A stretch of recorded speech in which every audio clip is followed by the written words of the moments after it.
Hello, and welcome to Now We Know, where we revisit traumatic and delightful kids' pop culture of the 80s and 90s. That's right. Each episode, we look back at something impactful from our youths through the jaded eyes of adulthood. I'm Chris Tognotti, reporting to you here from Now We Know Studios. You're Kevin Werkheiser. You're often here with me, as you are today. Yes. We're basically the Leslie Nielsen and George Kennedy of Now We Know. I call Leslie. But if anyone else calls you George Kennedy, I'll rip their lungs out. Yes, we are looking at this one through the naked eyes of adulthood, huh? I thought of that as you were saying the intro. It was pretty good, I think. That's the improvisational spirit, yeah. Yeah, this is one that was sure big for me, but you're the one bringing it, so I guess you should tell us why you brought it, other than SEO reasons that people will be surely Googling The Naked Gun, trying to figure out, was this a movie before Liam Neeson? Leslie Nielsen, Liam Neeson, too similar, frankly, of names for my liking. Do you think did that play any role in this? I want to say no, but people are dumb. Yeah. Well, look, here's the deal. Obviously, I saw The Naked Gun in my youth as a child of the 80s. This came out in 1988. I was 2. So I didn't see it in theaters, but you could see The Naked Gun on home video. You could see it on TV. This was a popular film. I feel like largely, I think this was probably a result of the fact that Leslie Nielsen's window as the spoof leading man extended well towards the late 90s. Which means I'm 12, 13, 14 by the time that's all petering out. I believe the last one of those where it felt like, okay, does he still have it was wrongfully accused? That was like in 98, 99. He's long in the tooth in that one. You watch that one and there's all the jokes about like, oh, he's gonna fuck this broad. Doesn't every woman want to fuck Leslie Nielsen? But in that one, it's like, no, he just fully looks like my grandfather now. Like, yeah. The vague concept of what a grandfather is, you're like, you've tipped over a little edge here. Yeah. Not that he ever looked terribly young, but... No, yes, certainly looking at him here now this time, I was like, I remembered him looking a lot younger than this. I remember this lady looking a lot older than she does. Yeah, no. In fact, he was already rather old when this 62. dropped. He was born, 62 years old, born in 1926. So this came out, when did Airplane drop? That had to be in the late 70s? Mid 70s? Or was it right around 80? It was, I would believe anything from 75 to 80. 1980. Airplane, alternatively titled Flying High. No. That's what better. Wikipedia claims. I don't believe that. Also known as Fat Ichiro. For anyone who's curious, former Giant Pablo Sandoval, his baseball reference page claims that one of his nicknames is Fat Ichiro. I love those pages because there's always one nickname on there you've fully never heard of that you think the person who runs this page just added this as a joke. Yeah. So... As a result, like, I would see Leslie Nielsen in the 90s in these lesser films, although how much lesser? This is an interesting question. Evan and I were discussing this after we watched this, but because of that, I was like, oh, look at this funny old man. It was a type of, like, there's a lot of jokes in these movies, and The Naked Gun specifically, I know now having just watched it, that don't hit for me, and didn't really hit for me then. I was a sophisticated child. I didn't like being joked down to.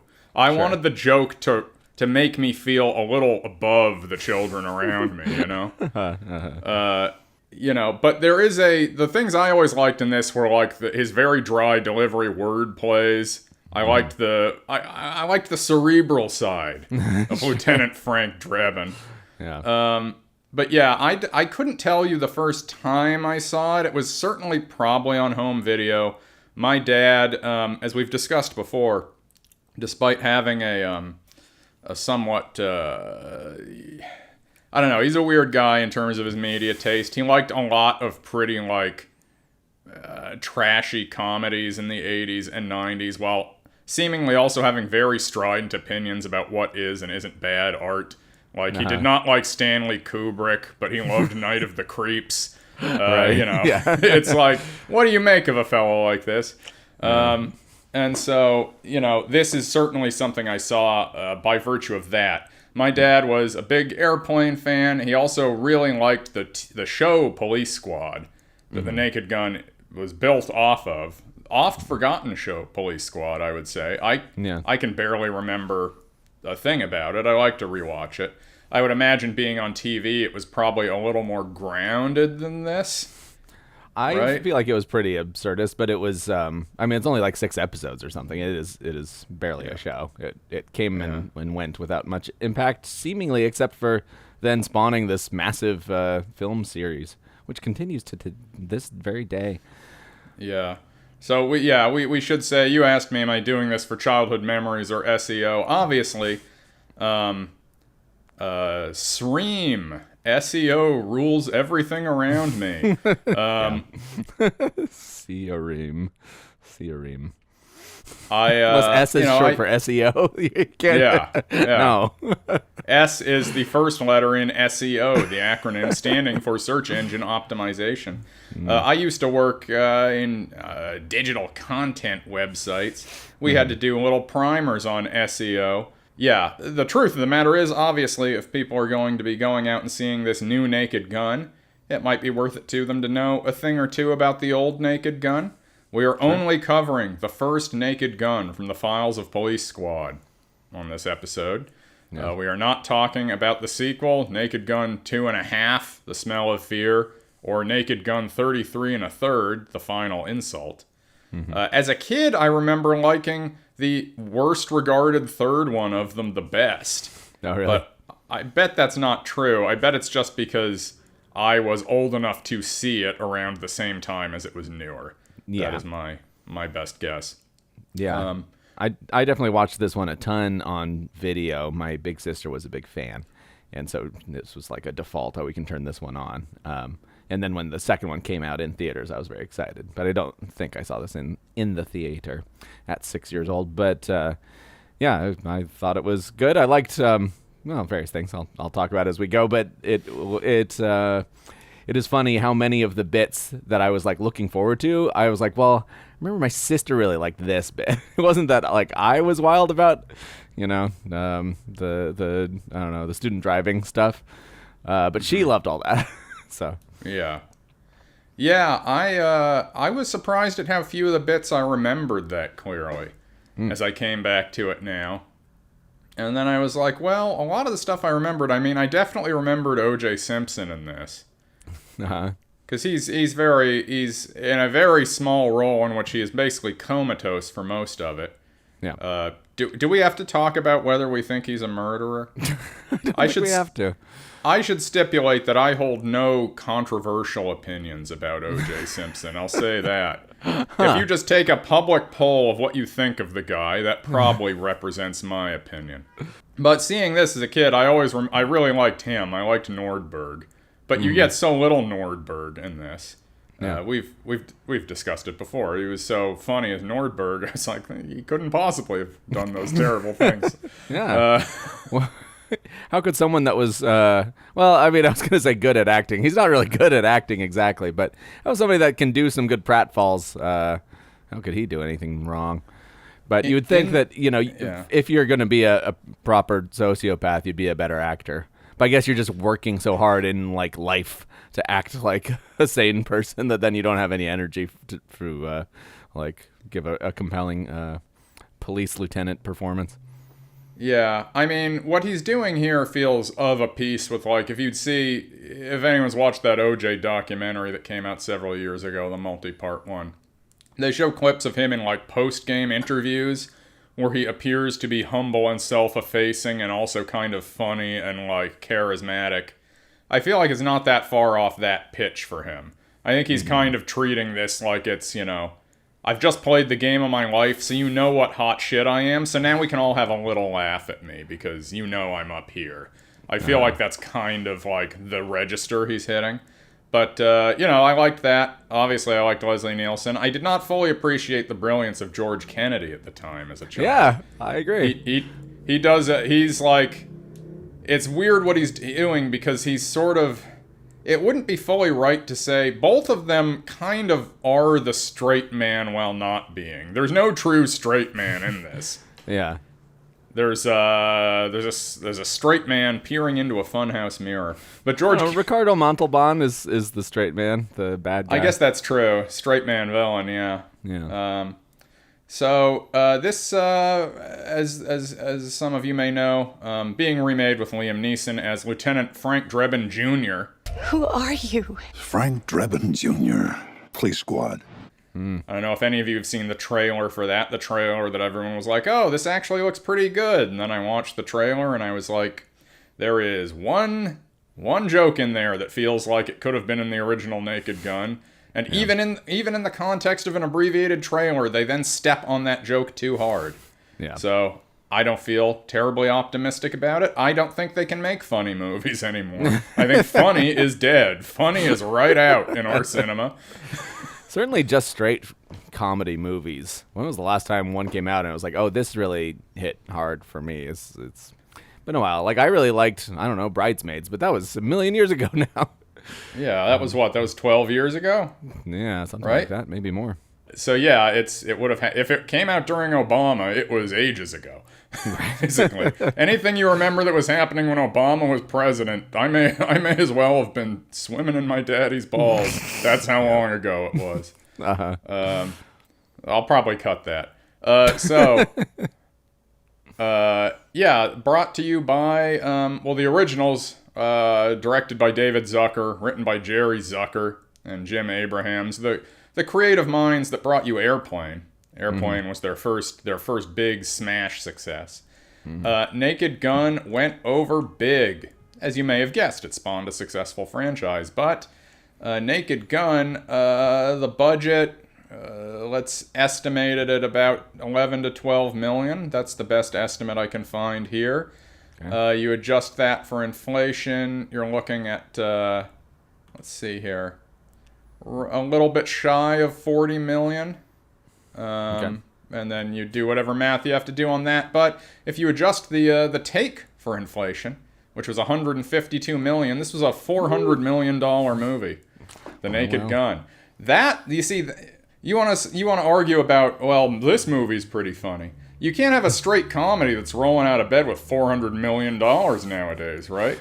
That has to be a good superhero movie, and they don't make those anymore either. Right. People like Superman.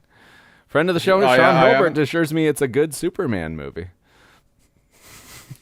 Yeah. If there's one subject on which he's a discriminating consumer with a withering eye. Yes. I said, I'm so glad they finally made a Superman movie you like. He said, but other people like this one too. That was his big argument. Some people like it. Yeah. Well, I haven't seen it. I can't speak to it, but No.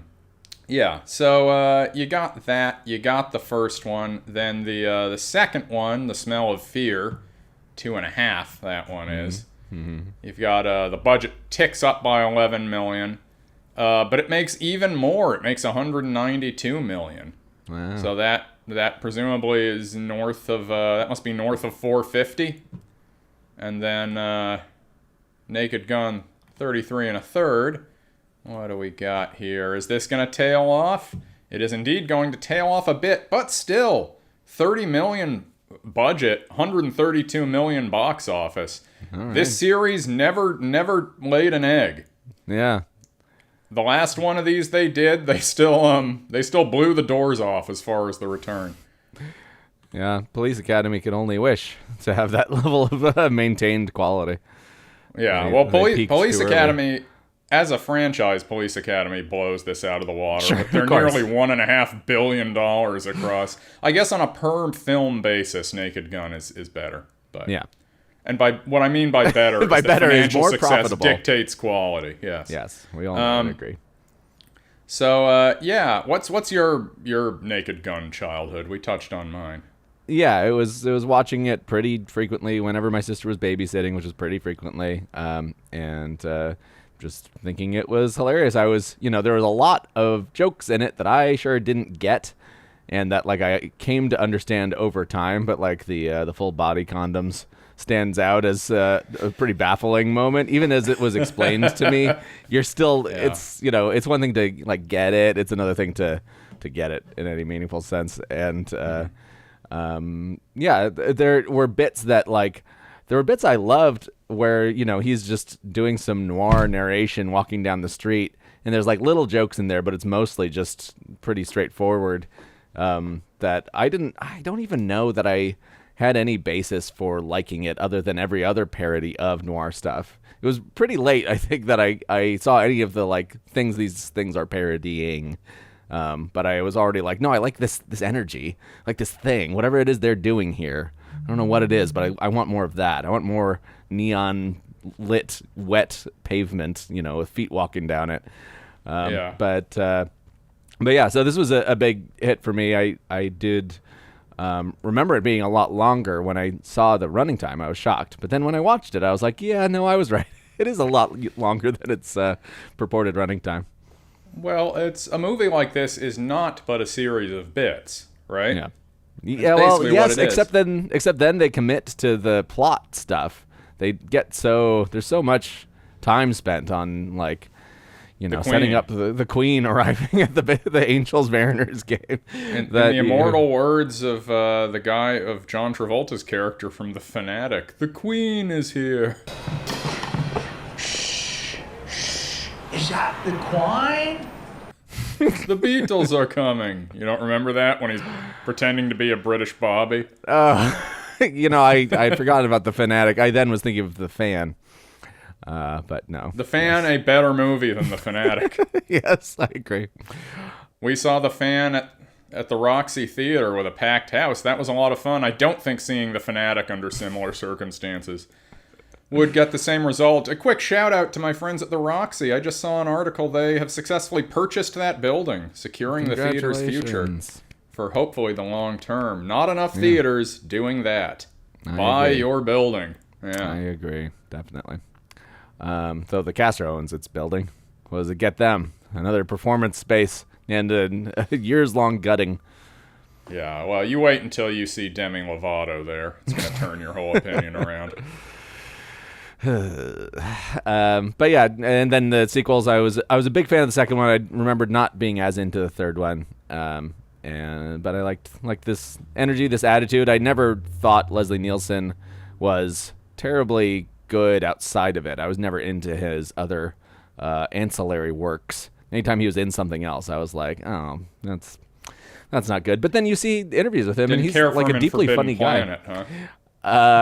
Did I see Forbidden Planet? He was. I didn't like him in. I wasn't excited for Mr. Magoo. I did not see Dracula Dead and loving it until some years ago. Until you were made to by me, based on what you said last episode. I forced you to watch Dracula Dead and loving it. By the way, we should do Magoo. We should do Magoo. The ghost of Jim Neighbors.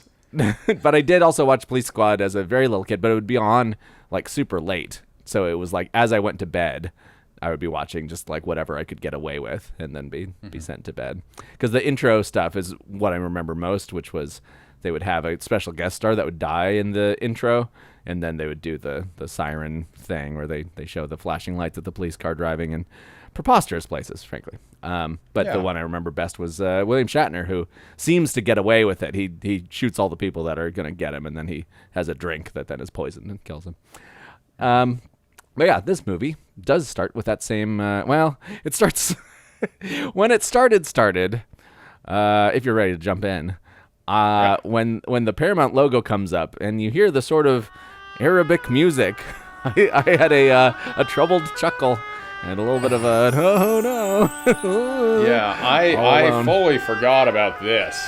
Evan Yeah. Evan watched this with me. We were both like, I didn't remember that this starts with a very broad, certainly when you learn a little bit more about the politics of Mr. David Zucker, this maybe makes a little more sense. Yes, of course. David Zucker notably is a right-wing crank. He's a Hollywood conservative. I don't know. Is crank the right word? He did An American Carol late in his career. Everyone remember that? No. Starring Kelsey Grammer is in that. Bill O'Reilly, I believe, is in it. Movie was directed by David Zucker, who made the Airplane and Naked Gun satires, and I, your humble correspondent, am in it. As like the ghost of Christmas future or something. It's just a movie to chock full of like conservative celebrities or figures of the moment. The American Carol stars such people as Kelsey Grammer, Robert Davi, John Voight, James Woods, sadly Leslie Nielsen as well. Close to not just the end of his career. I hate to break it to you folks, but there was another end he was approaching in 2009. Leslie Nielsen as Grandpa / Osama bin Nielsen. I bet that's tasteful. And playing Michael Malone, a parody of Michael Moore, it's not Chris Farley, it's brother Kevin Farley. Oh, I didn't know about Kevin Farley. Yeah, well, they were like, we need to anchor this movie around the performance of a funny, charismatic fat man. Yeah. Who are we Josh gonna Gad get? is not available yet. Josh Gad, not yet available in 2009. Yeah. Anyway, so yeah, David Zucker. Yes, this whole bit. It is set in Beirut, ostensibly.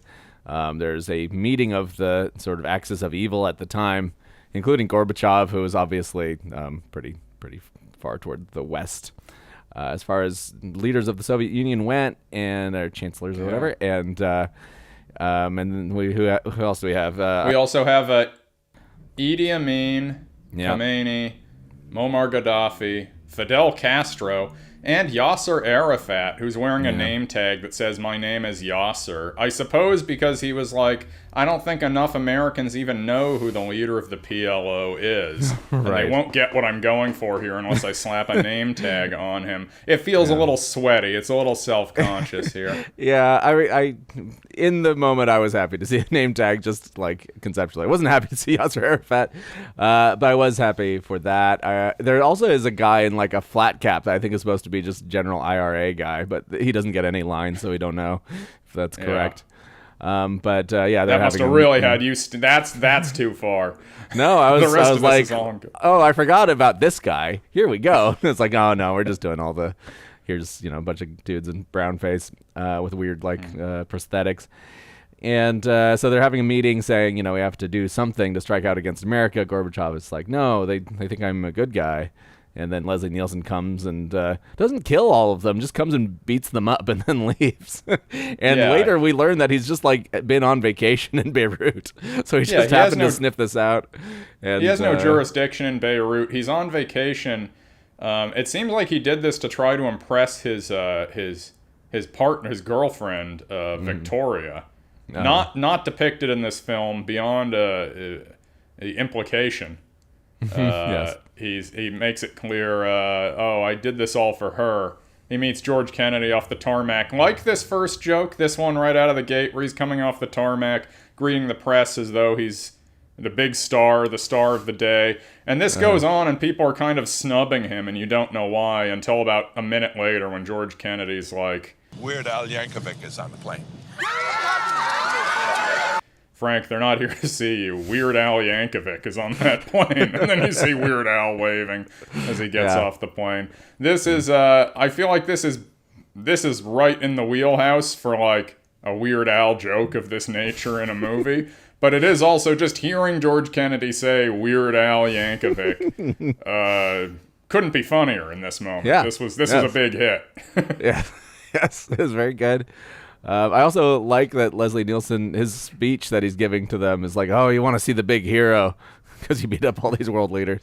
But do you know how a man can suffer, how much pain he can be in? And I started thinking, Liam Neeson, again, that's not the last time that will happen.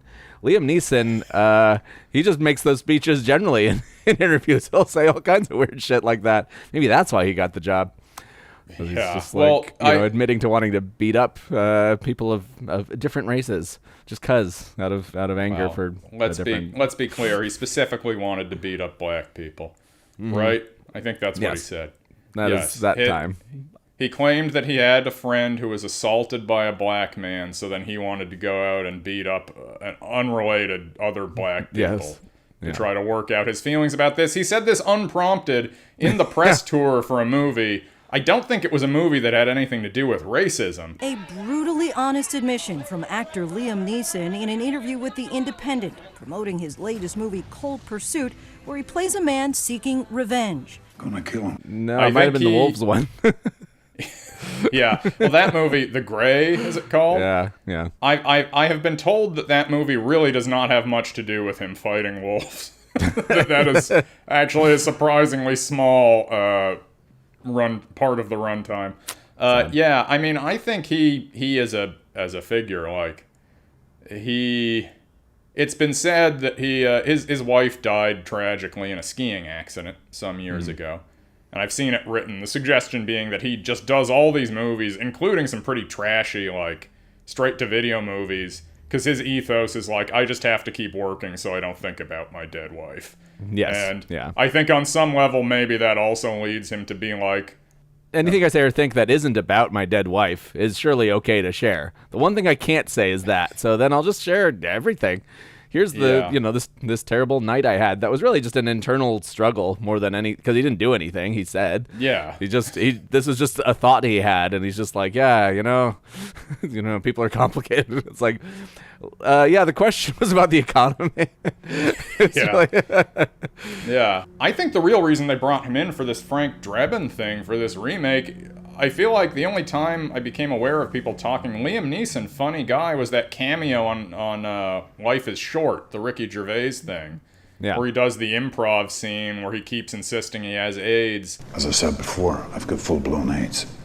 Like, that's a style of comedy that felt like it hit better then than it does when it's like, Liam Neeson, he's not a funny guy, therefore him dryly stating that he has full-blown AIDS, you wouldn't expect that. This guy must be real funny, right? That's a very different type of funny than, like, the type of dry Leslie Nielsen is in his performance in The Naked Gun. On the basis of even just the trailer I saw, I don't think this is what we're getting out of Liam. Yeah. I think it is partially, too, just like Liam Neeson in his prime, he's coming out of, like, such an ancient age of Hollywood and a style of acting that has not been in vogue at any point in Liam Neeson's life, let alone career. I knew what you meant, but I think you said Liam Neeson both times. But yes, Leslie Nielsen, Liam Neeson. It's also possible that those wires are permanently crossed in my mind. I'm an honest man. I'll roll the tape back. I think it is partially, too, just like Leslie Nielsen. We go from here to the scene of O.J. Simpson as Officer Nordberg. He's attempting to foil a heroin smuggling operation aboard a ship. The ship is called I Love You. ILUVU. He takes a little photo of it for evidence. Then he sneaks on the ship. When he gets inside, there's like 8 goons with their guns pointed at him. Yeah, because he tries to kick in the door and his foot just goes straight through it. So then they all have time to draw and cock their weapons like very slowly. And the kick the door and foot going through, I was like, sometimes you don't need like some complex heady joke. Sometimes you just stick a foot through a door and it's good. Yeah. He finally gets in the door with the gun out and his gun in one hand, badge in the other, and he's like, "Police, throw down your weapons." They're all aiming their guns at him. One of them tosses the weapon on the ground, and then all of the others sort of look at him accusingly. That's very good. This is when we get Ricardo Montalban enters the scene. Yeah. He orders the murder of a police officer here. Can you imagine it, folks? Ricardo Montalban, a villain. What were they thinking? Yeah. And they light him up. They give him the You know, this is not unlike the level of savagery they commit against Liam Neeson and Darkman.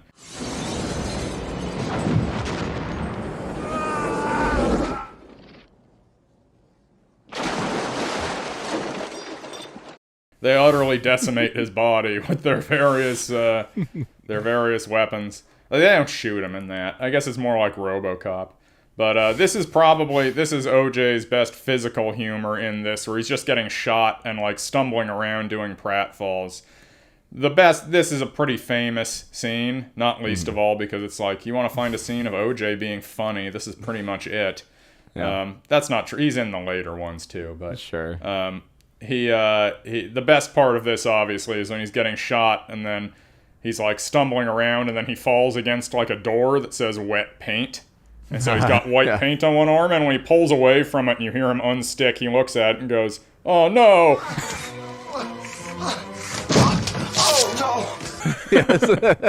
Yeah, after being shot a dozen times, and they've had some pain stuff already, where he like touches a hot stove and stuff. Yeah. It's very good. Oh no! And then fingers slammed in a window, things of this nature. Then finally falls out into the water. Yeah. Don't worry, he is not dead. He will survive. If there's one thing that's hard to do in this movie, it's kill someone. That's not that easy to do. True. There's a lot of people who survive some pretty extreme circumstances. So, we have a few things in motion here. We know that the Queen will be visiting. The Queen is coming. The Queen of England, Queen Elizabeth.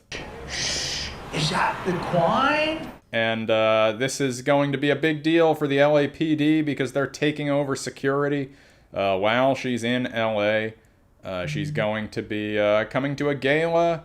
We'll later learn she's going to a baseball game, and not the team you would expect. Yeah. I tell you what, That's if a you good want one. to tell me Queen Elizabeth comes to the United States and she goes to a Los Angeles Dodgers game, doesn't sound like her cup of tea to me, does it, governor? But I could buy that.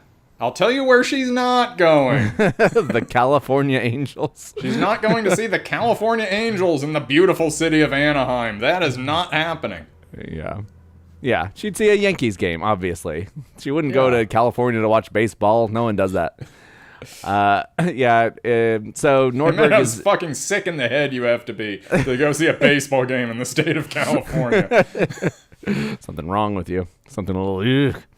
So Nordberg is in the hospital. Nordberg being O.J. Simpson, who they only refer to as Nordberg. His wife is there, and she at one point laments, "Oh no, my Nordberg." Oh, my poor Nordberg. So Leslie Nielsen comes into the room, sees his wife, is comforting to her. And then, it's a small hospital room. There's only the bed with him in it. And then the wife standing right next to it. He says, "Where's Nordberg?" Where's Nordberg? He's right here, Frank. Right here. The doctor earlier says, "We think we can save his arm. Where do you want it sent?" It's good. Lots of good little bits in this I didn't remember. And so it's the throwaway bits that most consistently hit for me in this and movies like this. The bits that are clearly like stared at on the page tend to fall more flat for me. Yeah, though there's a lot of car stuff in this that really I was like just getting some good Sideshow Bob cackles out of when it just like. Where's Nordberg? He's right here, Frank.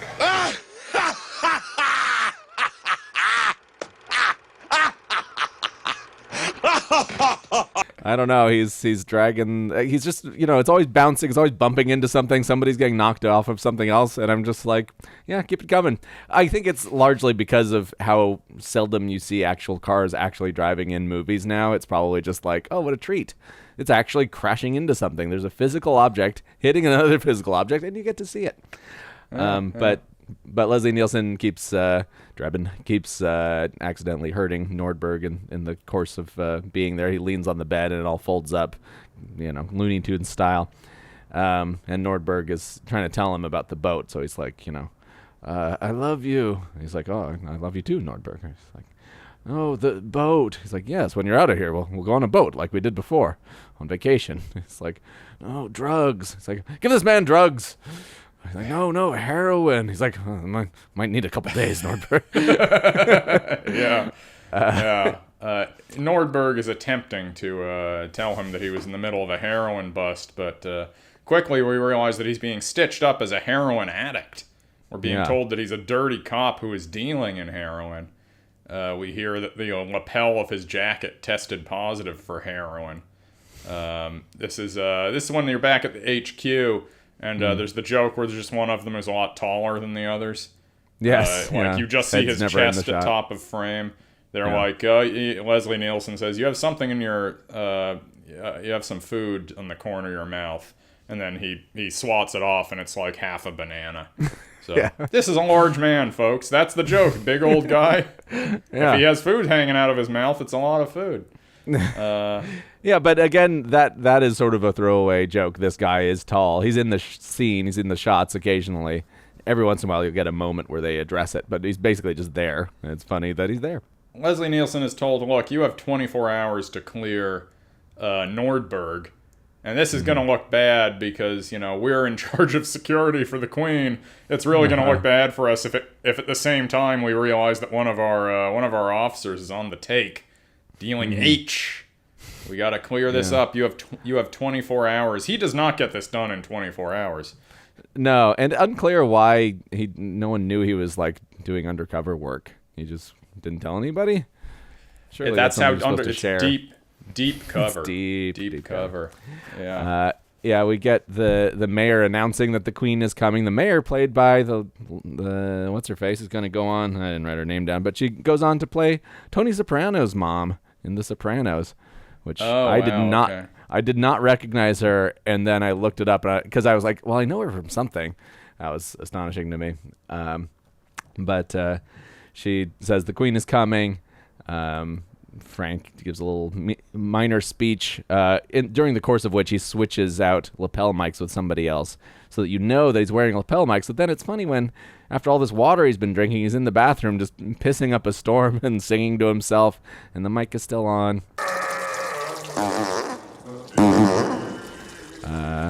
It's good. I remember this being pretty good. I think it still worked, but sort of it doesn't have an ending, and we just kind of get the mayor like looking into the camera going like, you believe it? Yeah, no, it's like, I've seen this before. This is not the first time there's been a joke in a Leslie Nielsen spoof movie that amounts to him going to the bathroom or producing bathroom noises when unsuspecting onlookers were not prepared for it. This is well-trod ground. This is what I was talking about the kind of joke even as a kid. I wasn't a bathroom humor kid. And I think again, I want to be talked up to the joke, not down to it. But that said, it is always nice to watch the snooty woman get hers. And have her big moment ruined. Plus, knowing that Leslie Nielsen was a fart machine carrying weirdo, it's true. Leslie Nielsen would carry a little fake fart device in his pocket, supposedly. I assume he didn't do this when he was, had a normal career, right? This is something he starts doing after he's the laughs guy. I wonder. Yeah. But you can see, him. You can see footage of him going on like late night shows. And he would just start, you just hear, audible farting picking up on the mic, and it's because he has this little, it's like a little accordion thing. Excuse me, I don't know whether I can do this. I'll do the best I can, though. All right, we're getting near lunch, and I know you're a little... Well, it was the salmon. Sometimes you just get a wrong piece of salmon. Was that you? Well, I don't see anybody else in here who's gonna be doing it. Excuse me. But you can show it. I don't care. I just don't care anymore. These things don't bother me. All right. Well, then we'll start now. Then we'll begin. Did you hear the starter pistol? I didn't know he was Canadian until I looked up for this, and somehow it's like, sure. It feels appropriate. Yeah, this feels like the watermark of a Canadian at work.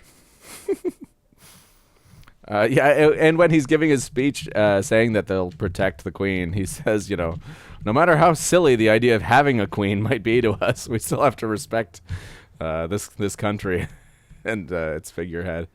Yeah. As the mayor is shriveling. I think, it is silly. Having a queen's silly. Yeah. No, I don't think it needs to be said. It is a little in poor taste to say that when you're about to host the queen. Obviously, that's a big part of the whole queen thing. Is they took it quite seriously. Mm-hmm. Do they still take it that seriously now that it's Prince Charles? I think they know it's not that serious anymore. It's not the same. It's not the same. It's like, what's that? That's like when you replace Klay Thompson with Buddy Hield. It's like, well, it's not quite the same anymore, is it? Yeah. He's no royalty. No. He's just sitting there rubbing olive oil on his fingers, trying to get his rings off. Ugh, gross. So yeah. Sorry, I shouldn't have reminded you of Prince Charles's fingers. No, never. I keep calling him. He'll never be King Charles to me.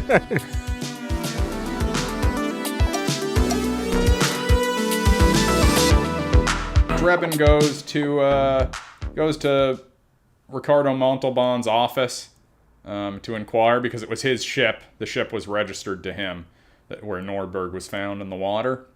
We also learn that Ludwig, that's Montalban's character, he greets an associate whose name is Papschmier. I did not get this. I didn't get this as a kid, and I don't like it now. It's like, okay, let's clean it up a little bit, boys. I laughed. Okay, fair enough. He shows him that he's got a plan to kill the queen that relies on. It's basically like what conspiracy-minded people think they did with Sirhan. It's exactly that. It's like I push this button and their wristwatch buzzes and they turn into like a zomboid that goes, I must kill the queen. At first, it's his aging secretary who he does this to demonstrate, and she says, I must kill Papschmier. Someone whose name it's not clear. I mean, she introduced him, but she wasn't pre-programmed to kill him, right? How quickly can he change the target? You think so? I think he set her up as that. I don't think he was ever going to use her as something else. I think they have individualized targets, and hers was Papschmier. Okay. Well, yeah. They and then she pulls out a revolver and it's empty, but she fires a bunch of shots at Papschmier that just click, click, click, empty gun. Then she fires like 5 shots into her own head. It's like, you probably don't need the 3rd, 4th, and 5th on that. Yeah, maybe there's a bad bullet. Just gotta keep going. Yeah. So this makes it clear they're trying to kill the queen. They're using a Sirhan style patsy, and what happens next? Well, so they use that to try and kill Nordberg. The doctor comes in and tries to do that. Leslie Nielsen hunts him down, and he runs away. He's shooting at him. Then his car runs into an explosive tank truck. But then the remnants of the car run into a missile on the back of an army truck, and then that missile he rides into a fireworks factory. Yeah. This is very much of a piece with the Luke Perry joke in that Simpsons episode with Krusty, where he gets shot out of the cannon. He goes through the sandpaper factory, lands in the pillow factory, and the pillow factory gets blown up. I just watched that the other day. So good. I've been passing time by watching classic Simpsons episodes, and that is a well that never runs dry. They simply don't get less funny, no matter how many times you've seen them. I just wanted to mention, this doctor initially is like a zombie because of the signal from Ludwig, but then when he gets chased out the window, he goes down the fire escape, he does a GTA-style carjacking, where he claims it's a medical emergency because he's a doctor. I'm like, so you're not really so out of it right now, are you? Now you know exactly what's going on here. Yes, yeah. He's doing the same thing that Tom Cruise does in Eyes Wide Shut, basically. It's like being a doctor is like being a cop, and being a cop is like being a cop in the movies. You just get everything you want. You just flash a badge, you're in good shape. Leslie Nielsen's car, he crashes into something as he's arriving somewhere, and the airbags deploy. So he, sort of scrambles out of it. but then the airbags keep going, and they shift it into gear or into neutral, and so it's rolling down the hill, and it almost crashes into him.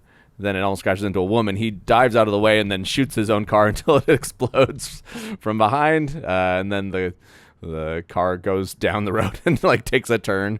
It seems like at some point in that he realizes it's his car, because he's kind of like looking left and right and is like, okay, well, I'm gonna go now, after initially questioning people like what the license plate of it was and stuff.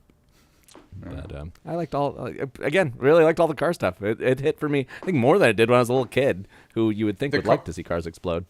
That's interesting, because the car stuff didn't really hit for me, and I can't say what's to account for that. It just, I don't know. Guess I've never been a car chase guy, so then making a funny car chase, the thing where he rides the missile into the fireworks factory, that's gold. That's just funny there. I don't care who you are. That's just hashtag har har har. Hashtag that's damn funny. Yes. I remember your old tweets. Also, the fireworks factory thing is now a GIF, an animated GIF meme. So there's nothing to see here as the fireworks factory explodes. Hands. That moment is like, I don't know, 2.5 seconds maybe. It's really only GIF length. But then Leslie Nielsen goes home. First, he does his long noir walk, thinking about stuff. As he's walking, you're just following his feet. So then, he comes across like some hopscotch. He does the hopscotch. But it's mostly pretty joke-free. He's just describing what's going on. He goes home. He has met Ricardo Montalban and, more importantly, his secretary, or not secretary, but his assistant, who is Priscilla the love Presley. interest. Priscilla Presley, who's when when she came on the screen, I made a slightly vulgar joke to Evan that suggested, let's say, that she was Elvis's daughter, not realizing she was Elvis's wife. Yeah. And then he was like, guess. she was his wife. I'm like, that can't be right, Elvis. I was just like, I thought Elvis... He's dead. He's dead, but I also he's like of such a different vintage in my mind than even a movie in the late 80s. I was like, his wife would have to be in her 60s.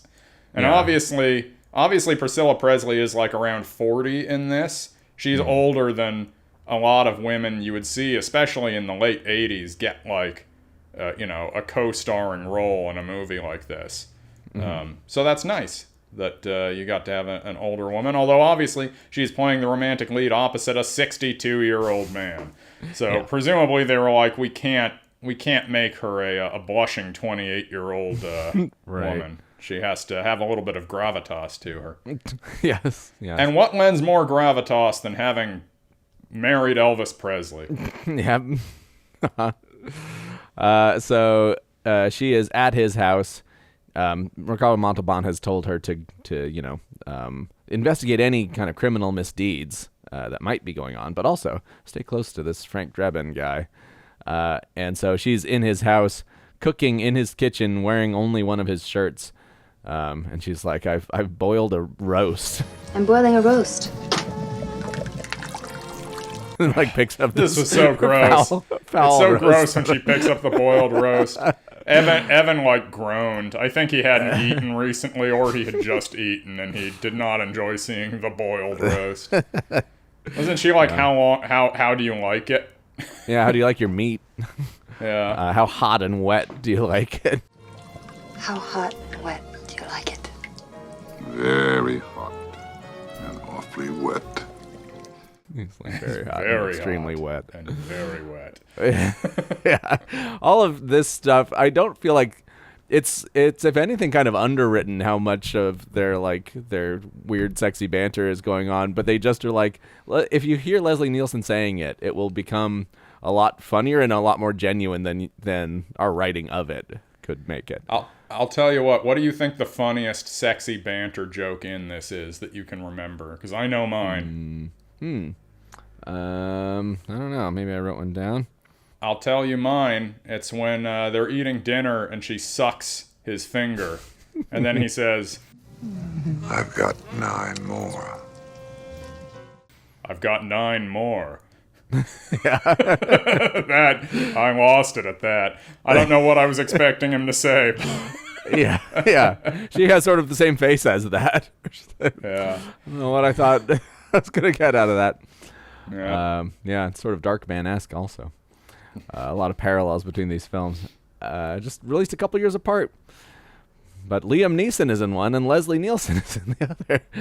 Liam? So, Neeson? Nielsen. Yes. Nielsen? Neeson. Yeah.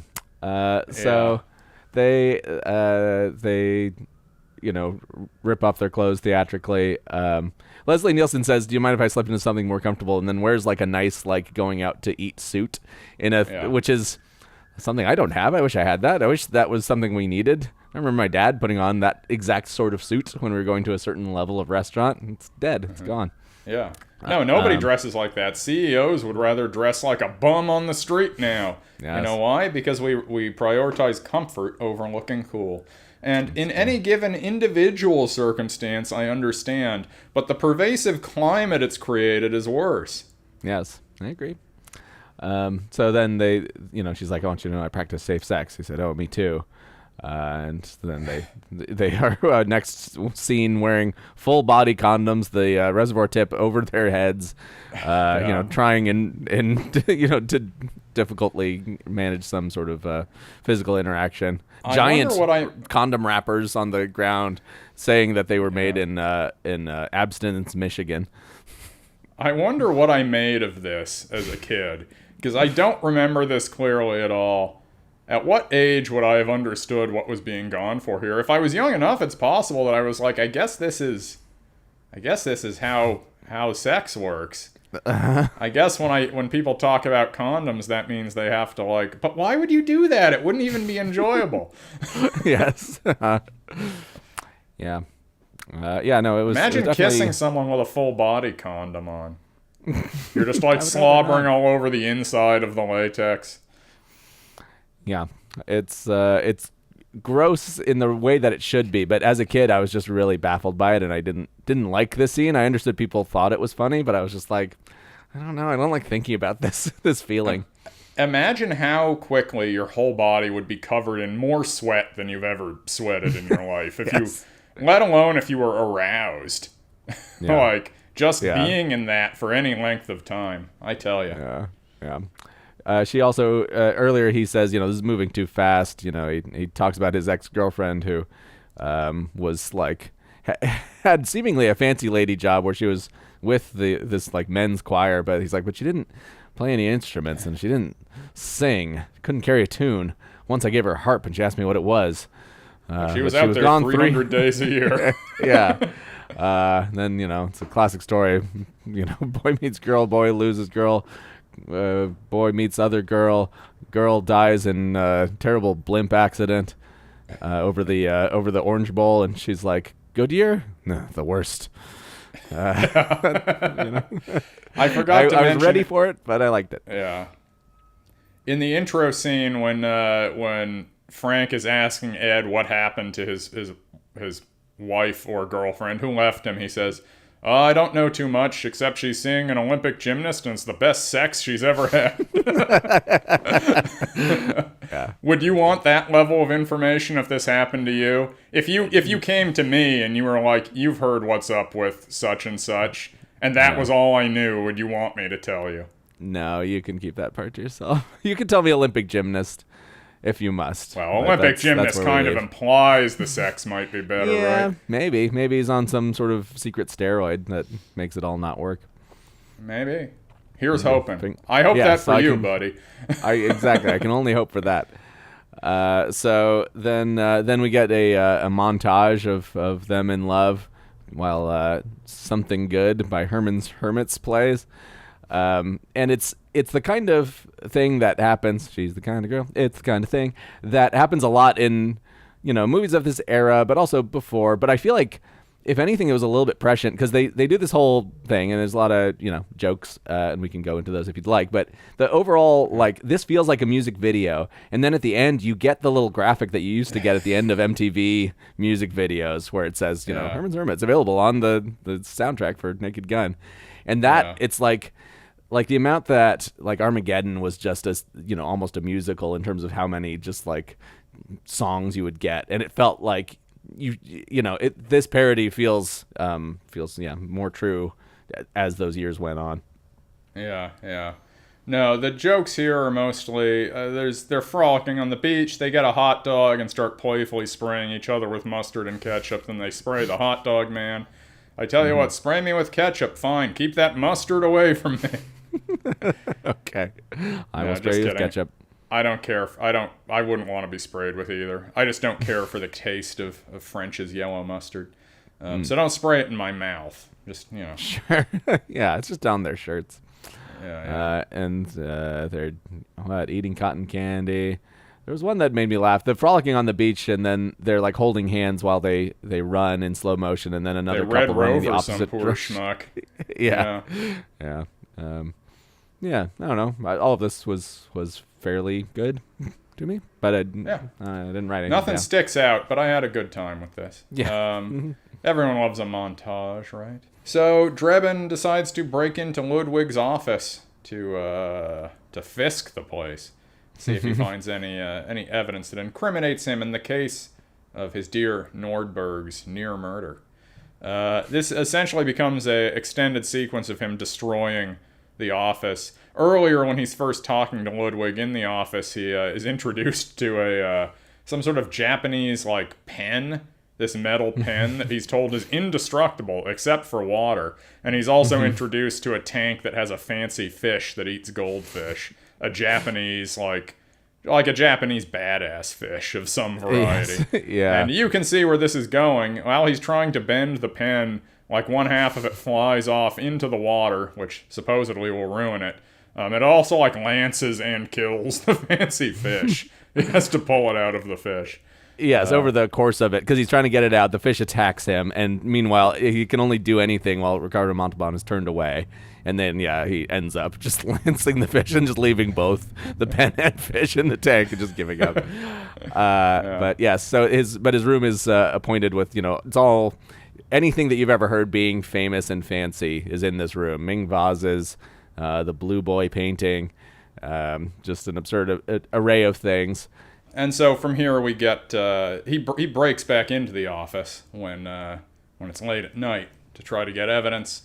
He finds a note making it clear that no, I am the big bad guy, because he earlier accidentally reveals Nordberg is still alive, which causes him to try to kill him with the hypnotized doctor. The note that would provide him the evidence he needs, however, he accidentally sets fire to because he's reading it by the light of a lighter. He then tosses it into a dustbin and stomps on it to try to put it out, but this only worsens things. Now the flaming dustbin is stuck to his foot. He's hopping around trying to get it off. He kicks it off. Now there's a fire starting in the office, but then he bangs into a shelf. All these priceless artifacts start falling off the shelf, and he's catching them. This is just your classic spoofs and goofs, your classic pratfall stuff. Bull in the china shop, desperately trying to undo his own damage, and largely failing.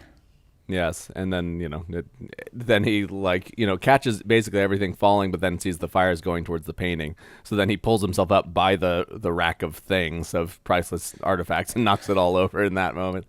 I feel like it's all cleverly done, but not. It doesn't feel like they're trying too hard to make it. I don't know, be increasingly worse and worse. It's sort of just they trust that all of these things happening one after another will be pretty good.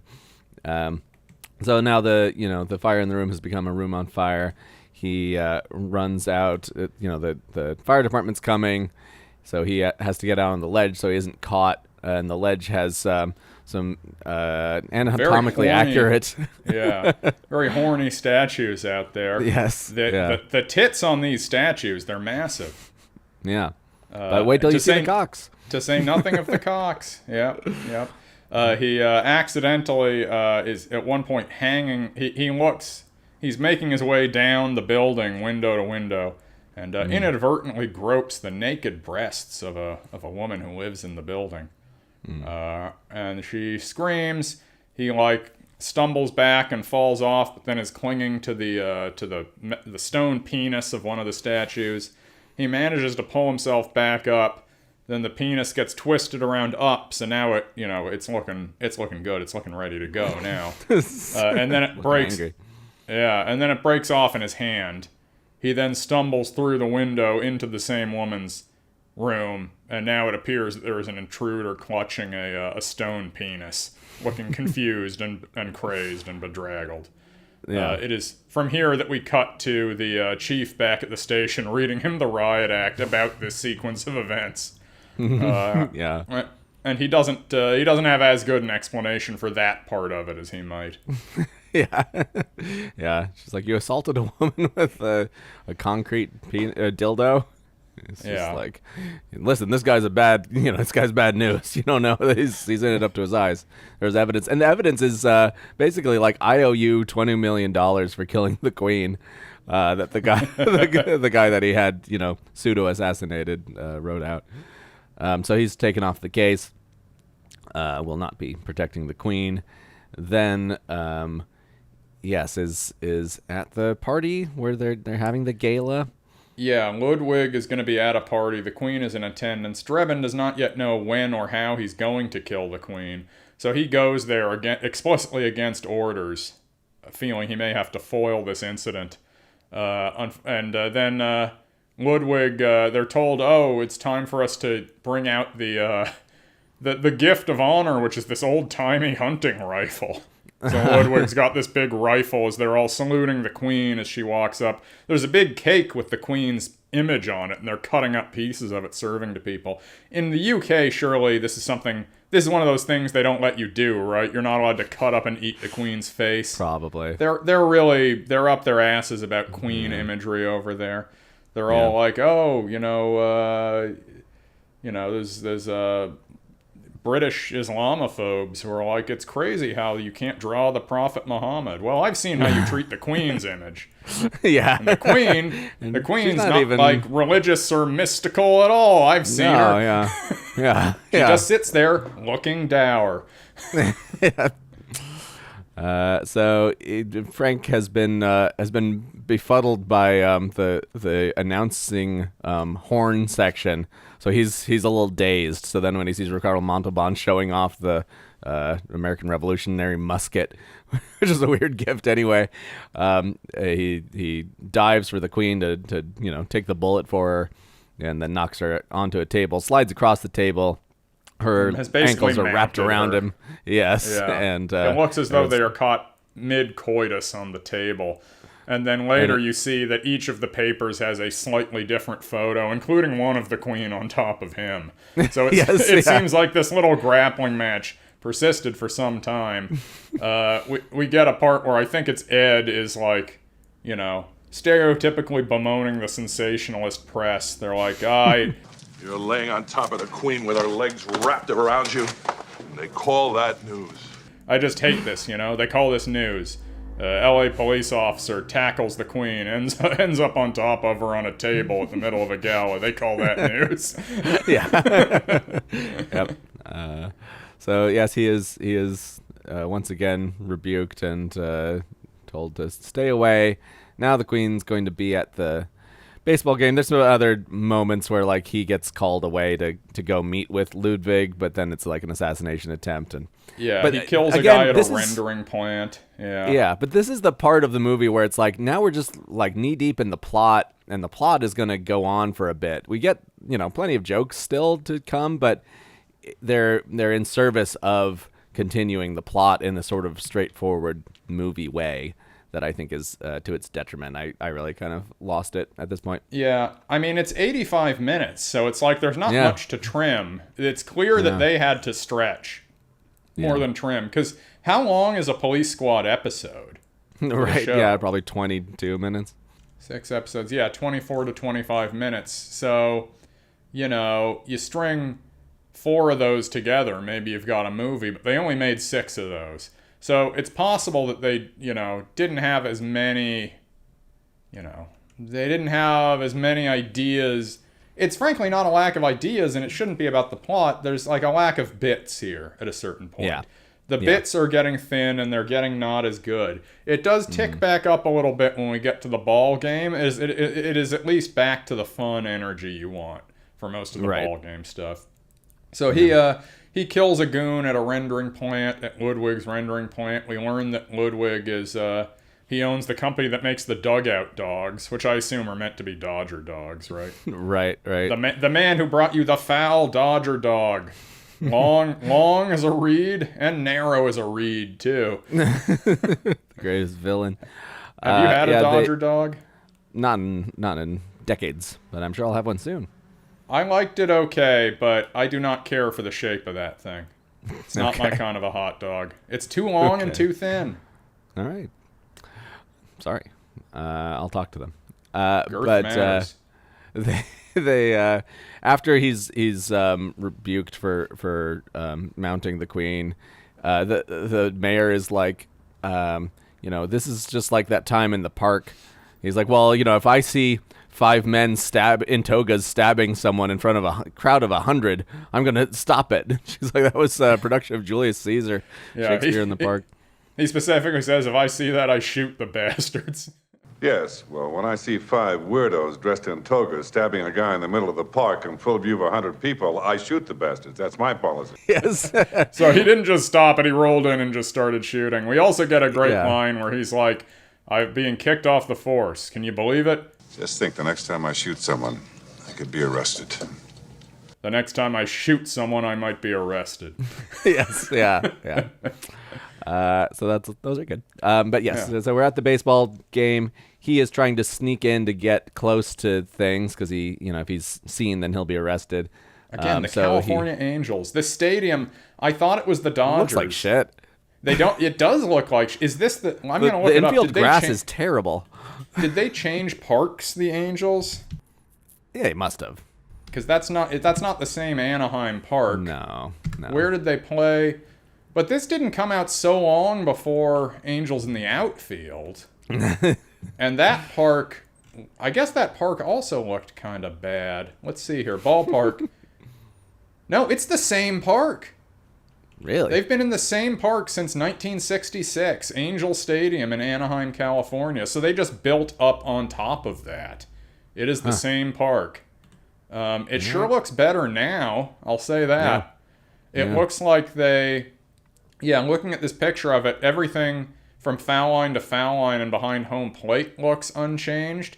But I think the facade and the batter's eye and the bleacher areas, they've definitely changed a lot. Because they have a new scoreboard, which is in right now. When you see it in here, the scoreboard itself looks kind of like the old Dodger Stadium scoreboard. It's got that kind of like rhomboid kind of shape to it. That like 60s look. Apparently this stadium was first built in 66. So this is a relic. It looks terrible. And it does. It also looks like a miserable day to go to a game. It looks hot. It looks smoggy, as it always was in 1988 LA.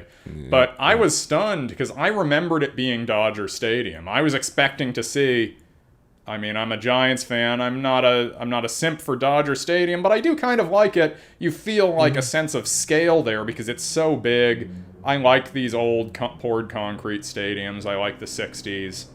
We hate life itself. We're just here for the baseball style stadiums. But this is not that. And you really get the sense, once they get down to the baseball hijinks, like, okay, this is part of where they're padding the length. Evan said, feels like they mandated this scene where he's umpiring the game has to last the full length of Randy Newman's I Love L.A. Which also, that's the Dodgers song. I know, don't know I if was it going to was say, at the time. Did they use it because of this movie? I Love L.A. is played following major sporting events in L.A. if the home team has scored or won. Notably, when the Dodgers, Lakers, Rams, King, and Galaxies win. So they're not even mentioning the Angels here. I assume the Angels don't use it. They certainly can't now because it's the Dodgers thing. But yeah, you get Randy Newman's I Love L.A. It was a newish song when this movie came out. Right. So.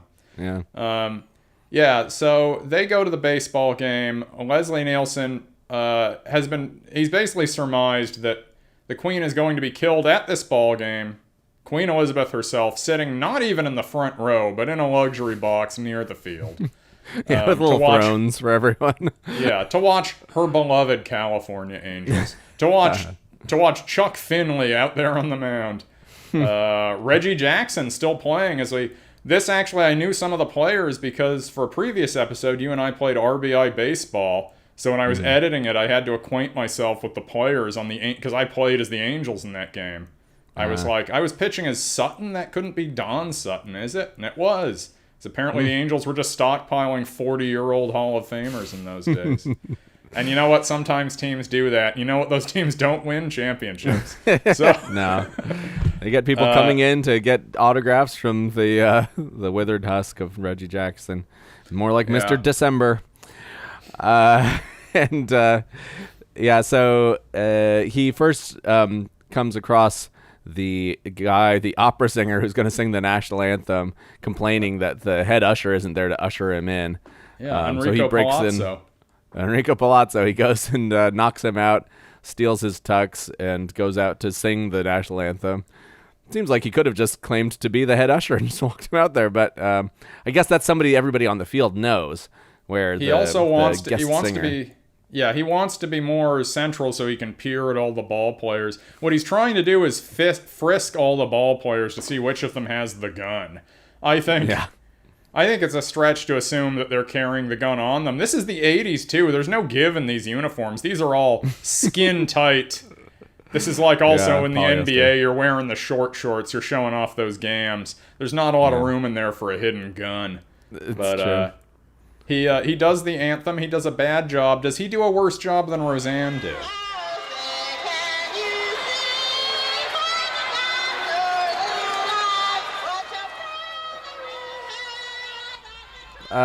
It's less unpopular. I feel like in the moment he still gets cheers. I liked most of it was just sort of he's singing badly, but there's a bit where he says, "Gave proof through the night that we still had a flag," and it's like that is all that means. The flag was still there, but that we still had a one flag. Part, there's another part where he says,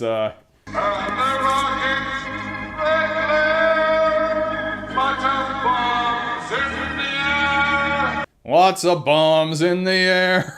yes. Which again, that's basically right. That's all he's saying. Yeah. But there's So yeah, he is largely not appreciated, as all great artists are not in their time.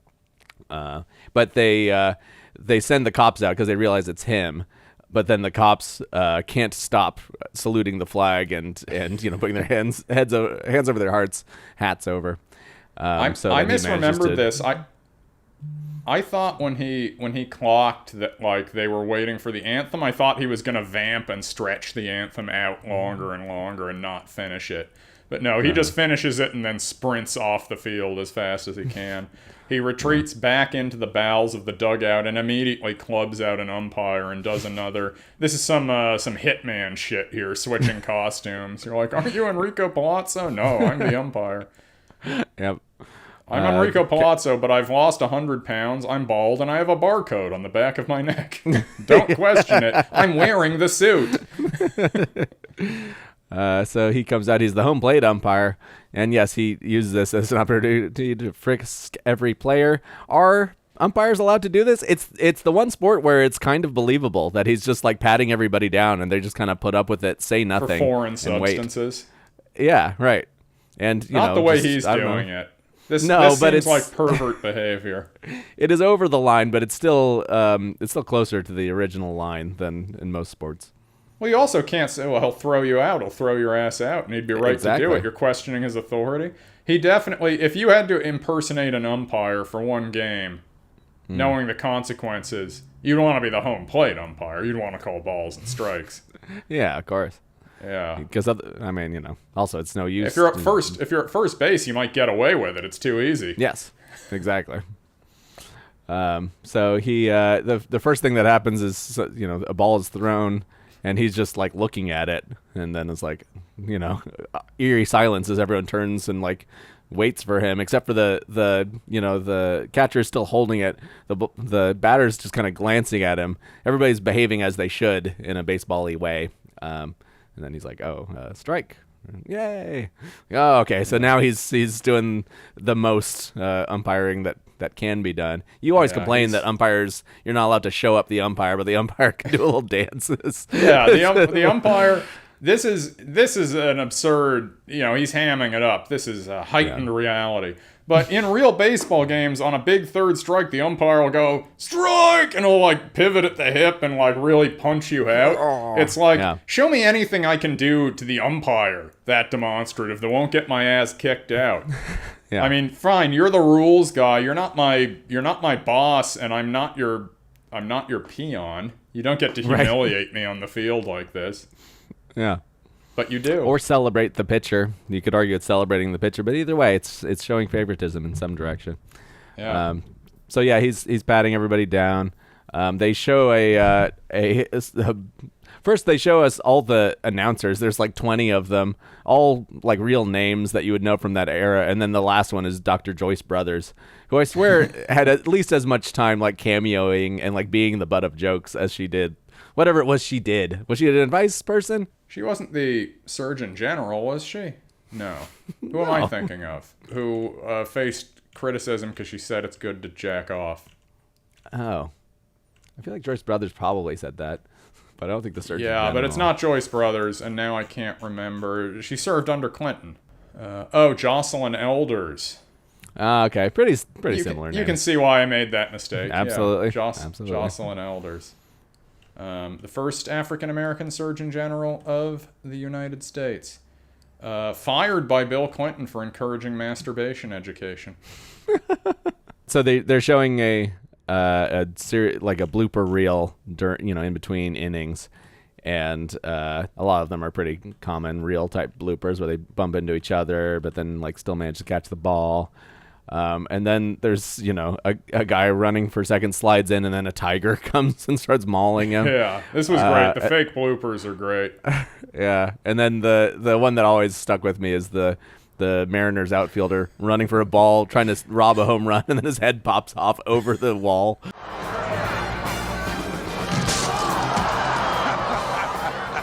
How about that? And one of the announcers is losing it, is cracking up, and the other one looks on in horror. Good. That was very good. Yes, this is the Angels playing the Mariners in this scene. Your beloved Mariners. Yes, and my not quite what they were to be. Yeah. We don't find out who won the game, do we? No, it all goes tits up, as they say, in the in the seventh inning stretch. We have been told Ed tells Drebin that he's going to make his move at the seventh inning stretch. Do not let them get the third out. So he suddenly, after a whole game of calling every Angels pitch a strike, now he's just like, ball. It was low. But you can only do so much because the pitcher then picks the runner off first. They get in a rundown. Frank runs over and intercepts the ball himself. And then another umpire starts demanding it. So now he's just angrily throwing the ball back and forth between the umpires while the base runners, roam around. Finally, an out is called. Leslie Nielsen furiously confronts the other ump, claiming that he wasn't out, and then he attempts to kick the other umps out of the game. Can an umpire do this? A compelling question. The home plate ump is the crew chief, right? Not always. Sometimes it's somebody else. So I think the crew chief can, though, surely. The crew chief could kick out an insubordinate ump. Yeah. One of the umps is Cowboy Joe West. Young Cowboy Joe. Young Joe. Joe Gunn. In his prime. Yeah. But two of them looked so similar, I thought it was like a bit that they were like actually brothers or father and son, but... So then I looked at the credits. I was like, oh, one of these was Joe West. He looks like a Joe West type. He doesn't look exactly right. So yes, finally the out is called. The scoreboard operator changes it because he's just like, no, this is madness, and that's enough. Ricardo Montalban, I guess, needed to wait for this moment, or he just likes keeping to a schedule. Yeah, pushes the button on his watch that activates Mr. October. It's true. Reggie Jackson is the sleeper. Reggie Jackson, excellent performance by him here, doing the robot walk. I must kill the queen. He's so good and so funny in this. He's like, I must kill the queen. And then he starts very slowly walking, like a Robbie the Robot style walk. Like, he's moving so slow. He goes over to second base. He pulls up the base, and the gun's underneath it. He starts walking. At this point, there was like a dugout clearing brawl happening because of the spillover fracas from the previous inning. It's all just a melee. It's all chaos. Frank finally sees too late that Reggie is going for the queen. He runs over and tries to shoot him with his. He earlier got in his cue, his LAPD cue. Gave him cufflinks that have little knockout darts in them that only knock you out for like 8 to 10 seconds, seemingly. The guy tests it out on Ed and shoots him with it, and Ed gets hit in the neck, and he goes, "Why? Why?" And he sounds really hurt as he collapses to the ground. Yeah, he's like, "I'll just display it on Ed here." Ed doesn't seem like he doesn't know what's going on until it actually happens. And then, feels betrayed. Ted, why? But yeah, then he fires the cufflink, but he misses. It fires up and hits a woman on the upper deck. She falls over and lands on Reggie, thus diffusing this assassination attempt. At what point are you snapped out of it? Would having a large woman fall on you mean you weren't zonked out anymore? I think that's the idea. It's, the cartoon rules. You get bonked on the head hard enough. Because when Leslie Nielsen interrupts the doctor when he's trying to kill Nordberg, suddenly the doctor is like an active shooter. Like, he's fleeing the scene. Yes. He has all of his senses about him, but he still is malign in some way. Yeah, maybe that's just what the doctor's like. We think that it's all the control, but he's just, he was waiting for his moment. He knew someday he'd be on the run like this. So Ricardo Montalban has the love interest, Priscilla Presley, and has already said that, he was going to, she knows now that he's evil. He pulls an Uzi on her, and then when he's like trying to get away and dragging her up the stairs, suddenly it's just like a dummy, like a very cheap looking dummy that he's just like ratcheting this way and that. So he gets her out of there. Frank runs after them. He uses the dart on Montalban, who somebody says, "Oh no, you've killed him." He's like, no, he'll be fine. And then he theatrically falls off the edge of the Angel Stadium. Yes, well-known Angel Stadium. Imagine falling to your death because you got too drunk at an Angels game at Angel Stadium. Tough. Dark. Yeah. I hope they bury me with my rally monkey. This was pre-monkey. So then he gets driven over by like a bus and then a steamroller, and then it looks like maybe the USC marching band comes through, and George Kennedy looks over and it's just horrified. He's like, "God, it's terrible. That's how my father went."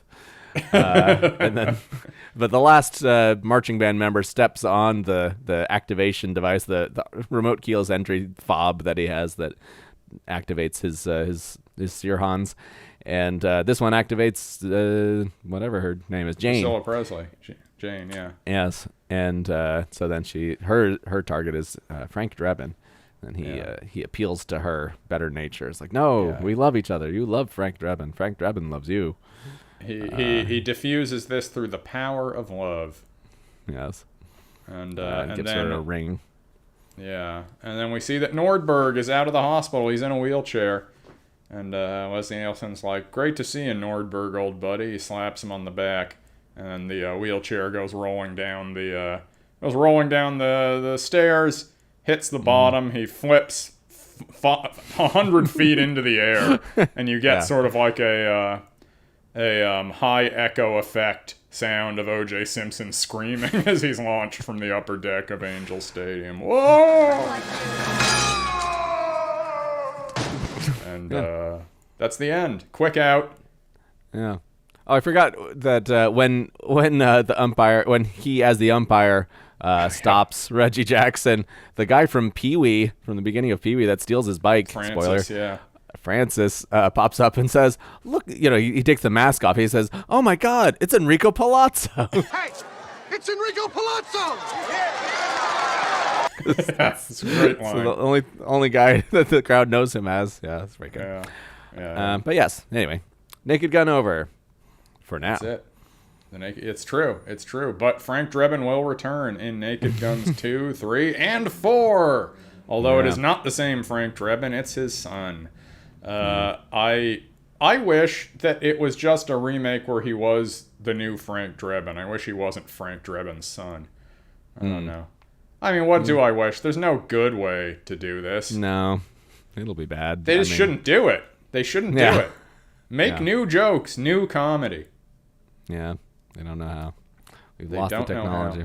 They don't know how to do new jokes. They don't know how to make the old jokes funny again. If they could spend 100 years looking over the old jokes in a lab and they'd never reverse engineer how they ever worked. Yeah. The secret ingredient is love. Okay, right. So how was it for you? I liked it less than I remembered. And obviously I'm older now, so a lot of the sillier jokes might not hit. There's a lot of good jokes in this, a lot of good bits, a lot of good gags, and that's a lot more than I can say for a lot of comedies of this vintage when I revisit them, especially for this show. I had a good time with it. In the vulgar consumerist analysis, I would give it 3 out of 5 stars. But I was talking to Evan after we watched it because he and I had also recently, he occasionally, if I'm musing about something I didn't like as a kid, something I don't like, he will then wordlessly start that on the TV without even asking me if I'm okay with having it on. So this is how we ended up watching the aforementioned late 90s Leslie Nielsen spoof thriller Wrongfully Accused, which is primarily a parody of The Fugitive, despite coming out 6 years after The Fugitive. Among other things. And having recently watched that, he said, and I agree, sort of made me realize that the gap between a really good, well-regarded one of these movies and one that everyone's like, that's bad, we don't like this anymore, it's a very narrow gap between those two in terms of actual quality. Because, Wrongfully Accused has a very bad reputation, as does Spy Hard, which came out a few years before it, these late-run Nielsen comedies. And yet, both of those movies have, a handful of jokes that were pretty good that made me laugh. And this one has, a few more than that, but, it all feels kind of a piece. It's just like rolling the dice at the craps table over and over again, and how many times are you going to hit Snake Eyes? How many times are you going to hit, I don't know what a good craps roll is, 7, I assume? Lucky 7. I also watched the Casino episode of The Simpsons, and they make it seem like 7 is a good roll in that. There's a baby on the table. That's good luck! Whoa, a baby on the table. That's good luck! Yay! Snake Eyes, sorry. I think for me it was just maybe, because we've done this now, we've done Dracula Dead and Loving It, that was a dog, but it did still have 3 or 4 genuinely very funny moments in it. We both were forced to admit that. The Enema line that we made the line of that episode. And I'm just I guess it just feels like it's a very... The difference between good and not good for this kind of movie is having a 10-point dial and ticking it from 6 to 7. Anything 6 or below, everyone's this stinks. This is horrible. Frankly, I think the reputation of Wrongfully Accused is more vitriolically negative than makes sense for what that movie is if you like this kind of thing. But then by that same measure, the popular sentiment about this one is too big. It's too outsized. It's not actually as funny as people remember or people will tell you. And I don't think it's just this thing about comedy aging differently than other things. I think genuinely it's even just on taking the jokes for what they are, it's a pretty good hit rate, but there also aren't as many jokes as I remembered. I don't know. Does this add up to you? Yeah, I think that's pretty true, that it's it is not such a huge gap. When you see a movie like this works for me, as Naked Gun does work pretty well for me, I'm oh, that's so dumb, ha ha ha. And when a movie like Wrongfully Accused does not work for me, I'm like, that's just dumb, And it's really just like whether it's just like very minor things that make just enough of a difference that push it over. I do think you're right about the dial thing, that it's like, I don't know, there is, when the jokes are good, are they good enough to sustain me through a bunch of okay jokes or just silliness? Do I feel like it's smart and then we're doing silly stuff like I always think for Tim and Eric, where it's like what they're doing, if dumb people that I viewed as dumb were doing it, I'd be like, this is dumb and gross and you're being ridiculous and you're just I wouldn't respect it enough. Yeah. Yes, but when Tim and Eric do it, it's like, no, I know that you're like smart guys doing very dumb things, and somehow that makes it all work for me. I'm getting a very noir look. I guess that's just the time of year that we're recording this. It's troubling. Yeah. If you're watching the video, I apologize for this. I'll fix the blinds ere long. But yeah, this did work for me. What's funny is my recollection of it is exactly what I got, but I thought, no, I was just a kid, and so the feeling of it being kind of boring, that's just like times I wasn't getting the joke, or just that I was a kid and bored. And now I'm watching it, I'm like, no, it's boring in the same places that I remembered it being boring.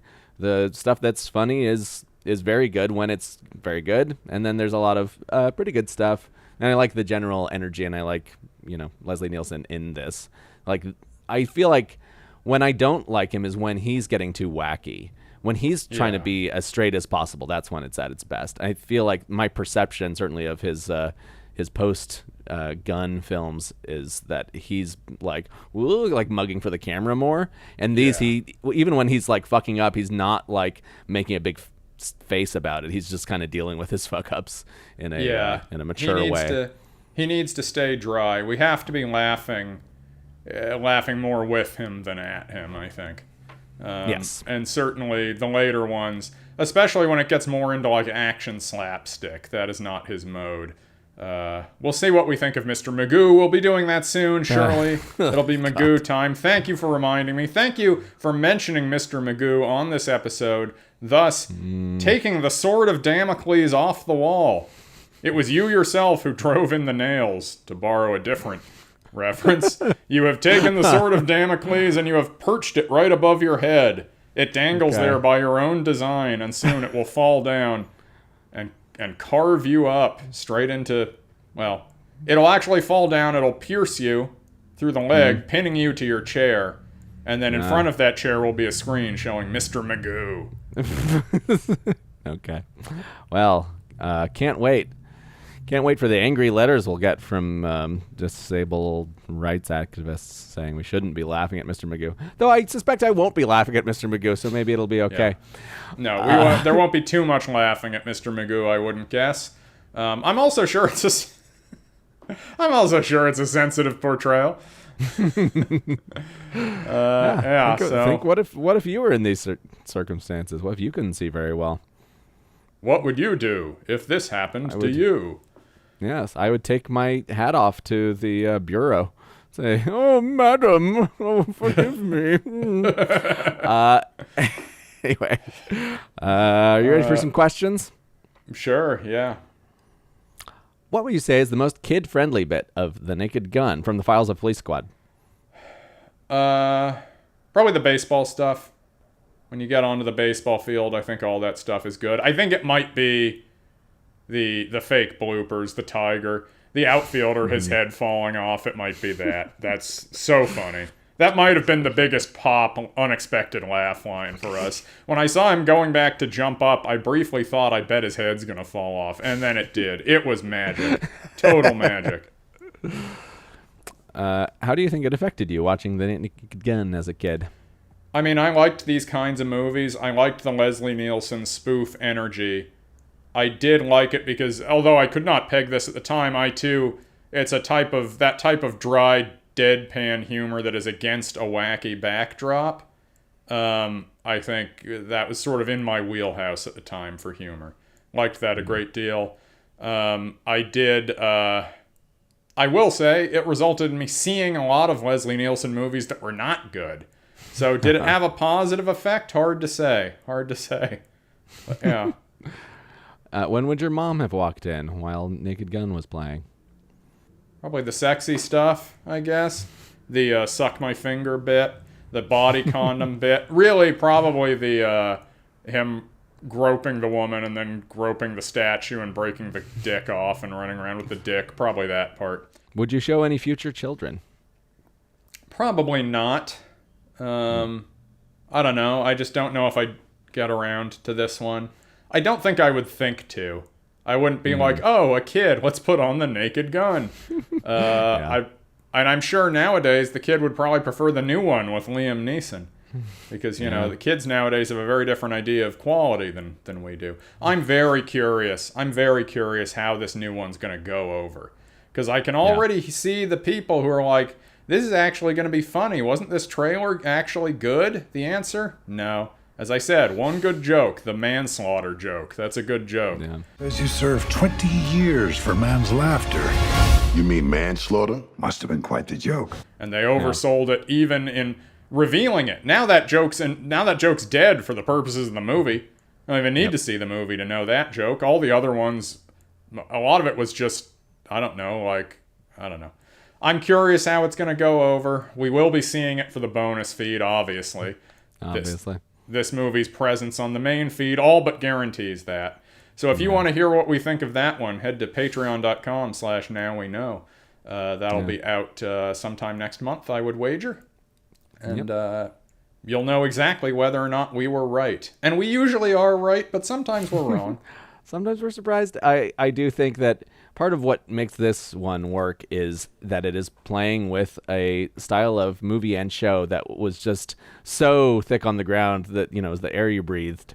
And now doing a sort of spoof of something self-serious in that way might feel weird because it's like, well, is anything self-serious in that way, or is it all like, you know, that just happened? So spoofing that doesn't really work. You can't get as much traction out of it. But I also wonder if kids would like original Naked Gun because, again, if you haven't seen, if every show that your parents are watching at night doesn't feel like this but serious, then I don't think it works as well.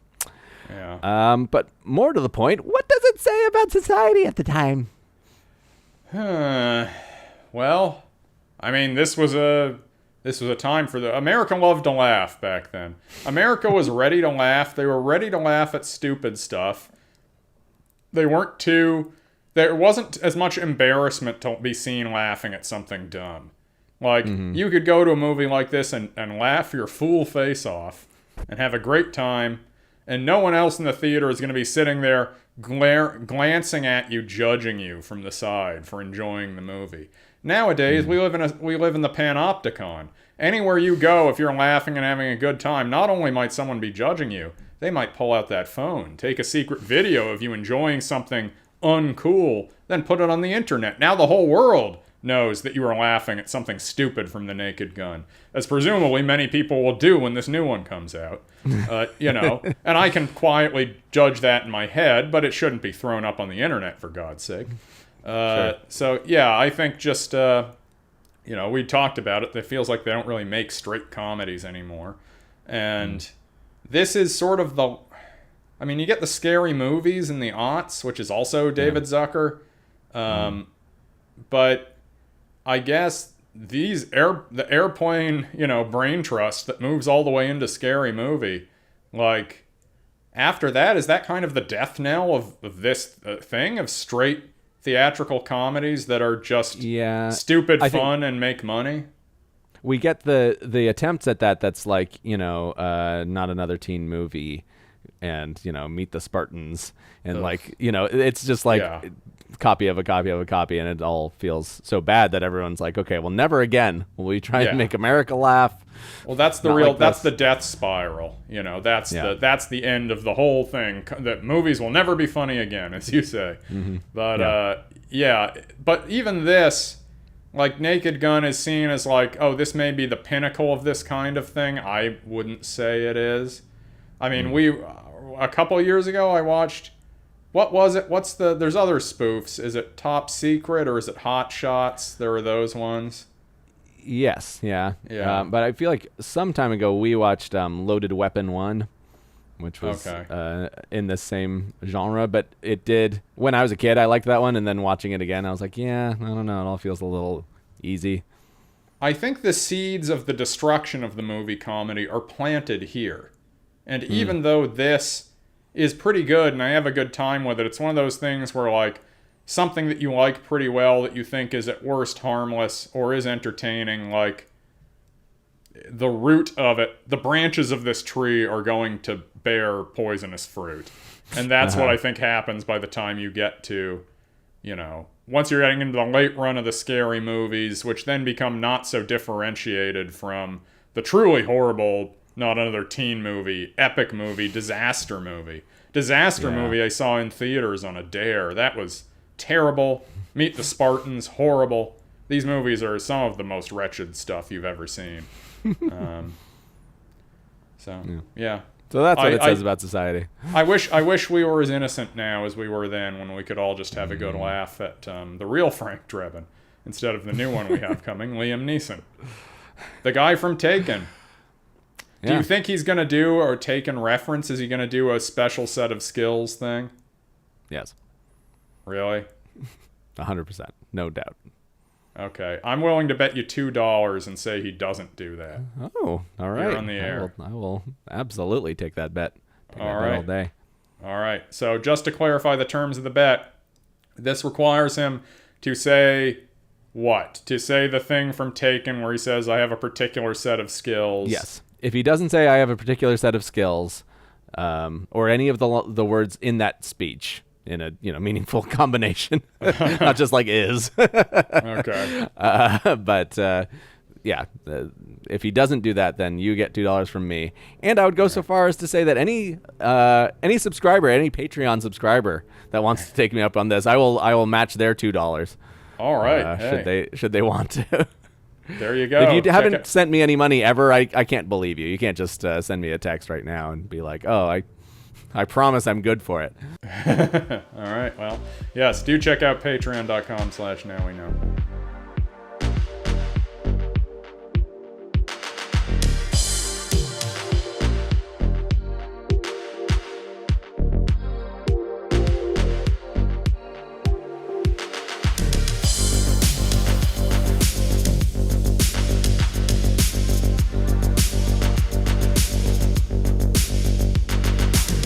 Alright, that's it for this episode. Thank you all so much for listening. We do so appreciate it. Our theme music is by Seth Milstein, aka No Rush. You can find his work at norush85.bandcamp.com. You can rate and review this podcast on Apple Podcasts, or go to YouTube, where we now have all these episodes as full videos. If you're listening on the podcast right now, you could be seeing our faces. You could see me slowly melting with sweat in the sweltering summer heat. You could see Kevin, frankly, looking a bit drier and more put together. But, I think he's wearing makeup for this. I think he's trying a little too hard. So yeah, check out youtube.com/@nowweknowpod. The @ symbol is part of the URL, which we've been forgetting to mention. youtube.com/@nowweknowpod. And, also, check us out on social media. We're on Instagram @NowWeKnowPod. We're on Twitch @NowWeKnowPod. Gonna have some Twitch stuff happening real soon. Kevin set up a Substack, I believe. I don't know what's going on over there. I'm not involved. Not a lot. Not a lot, okay. It's there. Don't worry. And of course, check us out at patreon.com/nowweknow, where you can subscribe for a monthly fee. The last week, we had to take a week off due to Kevin's touring schedule, and wouldn't you believe it, we unlocked some premium Patreon content for you all. Our Rare Blue Apes of Cannibal Isle episode, a very well-regarded episode about an exciting piece of once lost media. We both loved it. That is a fact. We both loved that movie. Kevin, I'm going to replace you with a screenshot of a happy version of yourself right now. You, me, and you, Papa. Is funner than a Christmas tree. Together, we will. Rare Blue Apes of Cannibal Isle now on the main feed. If you like what you hear over there, you want more contemporary episodes from us, such as The Naked Gun 2025 coming soon, check out patreon.com/nowweknow. Subscribe for a very low price of $5 per month. You get all our past bonus episodes. You get 2 more episodes a month. It's a great time. Please join, support the show. Want to be part of said show? Call the Now We Know hotline at 415-349-3659 and leave a message. So now we know. But what do we know? Rose is displeased. What to do? Brad's the executive plumber. Does your kind ever think about love, Chuck? Well, I'll ask him, but I don't think he'll be very keen. He's already got one, you see. If I were the boy in the purple socks, I'd hang myself. The heart of a pig? Muffins are so simple. Where did Doc and Dopey sleep? There's something a little yeesh about a boy that's never played baseball. Peckerhead. 10 years ago, nuclear was the preferred waste. My ass is twitching. You people make my ass twitch. Hey, Yuri, don't smoosh package. What are you, kidding me? To think, the next time I shoot someone, I could get arrested. And now we know. We know now. Bye. Goodbye.